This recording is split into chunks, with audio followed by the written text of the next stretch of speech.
খুব সহজেই বানিয়ে নিলাম মশলা বেগুন। তো এখানে দেখো মশলা বেগুন বানানোর জন্য চিকন চিকন সাইজের যে বেগুনগুলো আছে সেগুলো নিয়েছি।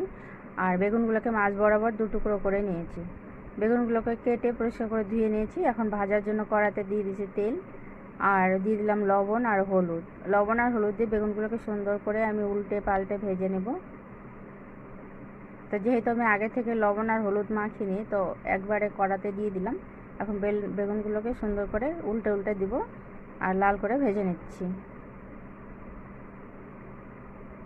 তো দেখো আমার বেগুনগুলো ভাজা হয়ে গেছে। এখন এর মধ্যে দিয়ে দিব আমি মশলা। তো মশলার জন্য নিয়েছি আদা, জিরে আর অল্প পরিমাণে সাদা সর্ষে আর কয়েকটা কাঁচা লঙ্কা পেস্ট করে নিয়েছি। মশলাটা দিয়ে আমি যেহেতু লবণ আগে দিয়েছিলাম, তো এখন আর লবণ ব্যবহার করব না, সুন্দর করে কষিয়ে নিচ্ছে। তো দেখো হয়ে গেছে, এখন নামিয়ে নেব। এর থেকে আর বেশি নাড়াচাড়া করা যাবে না, এত বেগুন